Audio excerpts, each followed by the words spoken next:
Mga safety, good afternoon sa inyong lahat. So ngayon nandito ako ngayon sa may barangay Agay-ay. Ito ay sakop ng Kabalian. So ngayon kaya ako nandito kasi gusto ko lang iayusin yung problema dito sa isang vlogger at sa isang foreman dito nga nagtatrabaho dito sa itong project na ito. So ngayon medyo nagkakaroon ng nagkakainitan sila, nagkahamunan pa. So ngayon nakikiusap ako kay Idol Waling. Sana wag na nating patulan yung mga ganon kasi ako vlogger din ako. So kailangan lang tayo. Pasensya lang tayo. So wag mo nating patulan yung mga ganong klaseng mga yung mga hinahamon tayo kasi nakakasira yan sa atin. At saka nakausap ko rin yung si Foreman. Sabi ni Foreman, okay lang daw sa kanya na nagkamali din siya nung nasabi niya. Kasi yun na nga, yung alam niyo yung panahon, mainit yung panahon. Tingnan mo naman yung expose sila sa trabaho. So kaya mainit ang panahon, mainit na ng ulo. So, ang mapapayo ko lang sa lahat ng mga vlogger, kaya nagkakaroon din ng mga ganyang klaseng away or alitan or hamunan, sana tayong mga vlogger, ito lang mapapayo ko sa lahat ng mga vlogger, mga baguhan man or mga matatagal ng vlogger, bago tayo pumasok sa isang area na iba-vlog natin, kailangan natin magpaalam sa kung sino man yung namamahala sa mga project. Sana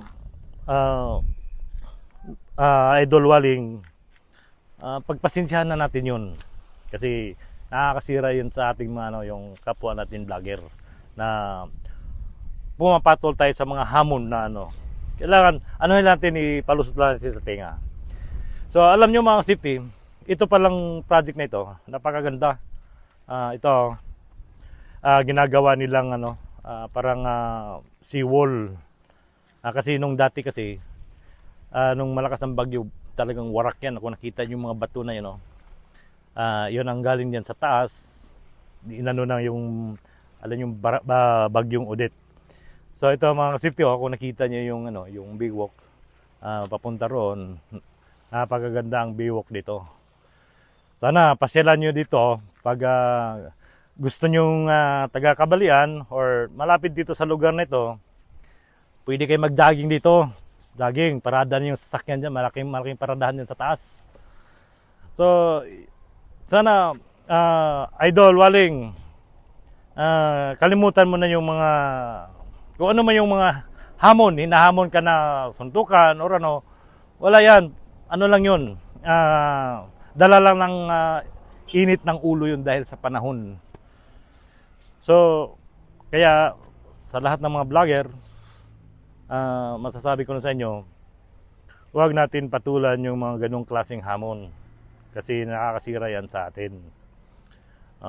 Tsaka, yun na nga, kailangan, lalo na yung mga malalaking project, kailangan rumispeto din tayo sa kung sino man yung namamahala ng project dito or sa kahit saan tayo magbablog, kailangan manghingi tayo ng permisyo.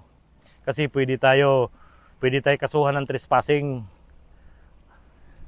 Kasi kung may barricade yan, kung related safety, pag ikaw ay pumasok sa isang barricade, kakasuhan ka niyan. Kaya sana bago tayo mag-vlog, magpaalam muna tayo sa mga sa mga kung sino man yung namamahala dito sa project net.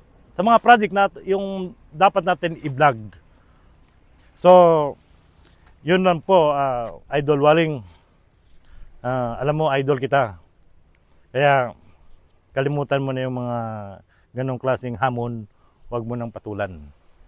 So, yun lang po mga ka-safety. Maraming salamat.